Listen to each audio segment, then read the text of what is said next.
ഗസയിലെ പള്ളി തകർത്ത് ഖുറാന്റെ പതിപ്പുകൾ കത്തിച്ച ഇസ്രായേൽ സൈനികരുടെ നടപടിയെ അപലപിച്ച് ഹമാസ്.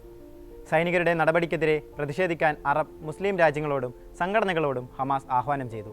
ഖുറാന്റെ പകർപ്പുകൾ കത്തിക്കുന്നതും നശിപ്പിക്കുന്നതും പള്ളികൾ തകർക്കുന്നതുമെല്ലാം ഇസ്രായേലിന്റെ തീവ്ര സ്വഭാവത്തെയാണ് കാണിക്കുന്നത്. വിദ്വേഷം നിറഞ്ഞ ക്രിമിനൽ സൈനികരാണവർ. നമ്മുടെ രാജ്യത്തിന്റെ പരിശുദ്ധിക്കെതിരായ ഫാസിസ്റ്റ് പെരുമാറ്റമാണ് അവരുടേത്, ഹമാസ് പ്രസ്താവനയിൽ പറഞ്ഞു.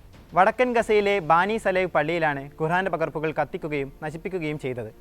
ഇതിന്റെ വീഡിയോ ഇസ്രായേലി സൈനികർ പകർത്തുകയും ചെയ്തു. ഇതിനു പുറമെ ഖാൻ യൂണിസിലെ ചരിത്രപ്രസിദ്ധമായ ഗ്രാൻഡ് മോസ്കും ഇസ്രായേൽ ബോംബാക്രമണത്തിൽ തകർന്നിട്ടുണ്ട്. കഴിഞ്ഞ 10 മാസത്തിനിടെ 610 മുസ്ലിം പള്ളികളും 3 ചർച്ചുകളും ഇസ്രായേൽ പൂർണ്ണമായും തകർത്തുവെന്നാണ് ഗസ സർക്കാർ മീഡിയ ഓഫീസ് പറയുന്നത്. ഫലസ്തീനിലെ മുസ്ലിം ക്രിസ്ത്യൻ പുണ്യസ്ഥലങ്ങൾ സംരക്ഷിക്കാനും ഗസ മുനമ്പിനെതിരായ ഉന്മൂലന യുദ്ധം അവസാനിപ്പിക്കാനും ലോകത്തെ സ്വതന്ത്രരായ ജനങ്ങൾ മുന്നിട്ടിറങ്ങണമെന്ന് ഹമാസ് പ്രസ്താവനയിൽ ആവശ്യപ്പെട്ടു. ഫലസ്തീൻ ജനങ്ങളോടുള്ള ഇസ്രായേലിന്റെ യുദ്ധം ഇസ്ലാമിനോടുള്ള യുദ്ധം കൂടിയാണെന്ന് അമേരിക്കയിലെ the council on American Islamic relations എന്ന സംഘടന വ്യക്തമാക്കി. ഖുറാൻ നശിപ്പിക്കുകയും പള്ളികളെ ലക്ഷ്യമിടുകയും ചെയ്യുന്നത് ഇതിന്റെ തെളിവാണ്. ഇസ്രായേലിന്റെ ഇത്തരം പ്രവർത്തനങ്ങളെ അമേരിക്കൻ പ്രസിഡന്റ് ജോ ബൈഡൻ അപലപിക്കണമെന്നും സംഘടന ആവശ്യപ്പെട്ടു. ബൈഡൻ ഭരണകൂടം ഈ മതപരമായ അവഹേളനത്തെ അപലപിക്കണം. ഗസയിലെ കൂട്ടക്കൊലയുടെയും പട്ടിണിയുടെയും ക്യാമ്പയിൻ അവസാനിപ്പിക്കാൻ ഇസ്രായേലിനുള്ള ആയുധ വിതരണം നിർത്തുകയും വേണം. Council on American Islamic relations executive director Nihad Awad പ്രസ്താവനയിൽ പറഞ്ഞു. ഗസയിലെ മുസ്ലിങ്ങൾ തകർക്കപ്പെട്ട പള്ളികളുടെ സമീപത്തു നിന്നാണ് നിലവിൽ നമസ്കരിക്കുന്നത്.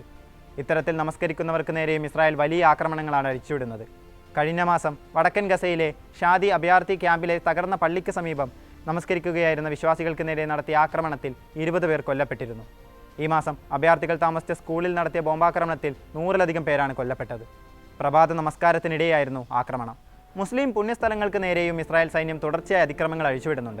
വെസ്റ്റ് ബാങ്കിലെ ജനിനിൽ ഉള്ള പള്ളിയിൽ അതിക്രമിച്ച് കയറുകയും ഇവിടെ ജൂത പ്രാർത്ഥനകൾ നടത്തുകയും ചെയ്തിരുന്നു. മുസ്ലിങ്ങളുടെ പുണ്യസ്ഥലമായ മസ്ജിദുൽ അക്സയിൽ ദിവസങ്ങൾക്ക് മുൻപ് നടന്ന അതിക്രമത്തിന് ഇസ്രായേൽ മന്ത്രി തന്നെയാണ് നേതൃത്വം നൽകിയത്.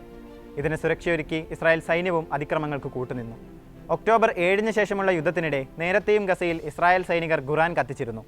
ഖുറാൻ തീയിലേക്ക് വലിച്ചെറിയുന്നതിൻ്റെ വീഡിയോ ഇസ്രായേലി സൈനികൻ തന്നെയാണ് പങ്കുവച്ചത്. ഈ വീഡിയോ വലിയ പ്രതിഷേധങ്ങൾക്കും വിമർശനങ്ങൾക്കും കാരണമായിരുന്നു. ഇസ്രായേലി സൈനികൻ തൻ്റെ ഇൻസ്റ്റഗ്രാം പേജിലാണ് വീഡിയോ പോസ്റ്റ് ചെയ്തത്. 3 സെക്കൻഡ് ദൈർഘ്യമുള്ള വീഡിയോയിൽ സൈനിക വേഷത്തിൽ തോക്കും പിടിച്ചു നിൽക്കുന്ന സൈനികനെ കാണാം. തുടർന്ന് തൻ്റെ കൈവശമുള്ള ഖുറാൻ ഇയാൾ തീയിലേക്ക് വലിച്ചെറിയുകയായിരുന്നു. സംഭവത്തിൽ അന്വേഷണം ആരംഭിച്ചതായി ഇസ്രായേലി ആർമി റേഡിയോ റിപ്പോർട്ട് ചെയ്തിരുന്നു. സൈനികന്റെ പെരുമാറ്റം ഇസ്രായേൽ പ്രതിരോധ സേനയുടെ മൂല്യങ്ങളുമായി പൊരുത്തപ്പെടുന്നില്ലെന്നാണ് ഇസ്രായേലി സൈന്യം പ്രസ്താവനയിൽ അറിയിച്ചത്. IDF എല്ലാ മതങ്ങളെയും ബഹുമാനിക്കുന്നുണ്ട്, കൂടാതെ ഇത്തരം പെരുമാറ്റ രീതികളെ അപലപിക്കുകയും ചെയ്യുന്നു. സംഭവത്തെക്കുറിച്ച് IDF അന്വേഷണം ആരംഭിച്ചിട്ടുണ്ടെന്നും പ്രസ്താവനയിൽ വ്യക്തമാക്കിയിരുന്നു. കാര്യങ്ങൾ ഇങ്ങനെയൊക്കെയാണെങ്കിലും ഗസയിൽ ഖുറാൻ കത്തിക്കലും പള്ളികളും ചർച്ചുകളും തകർക്കലും നിർബാധം തുടരുകയാണ്.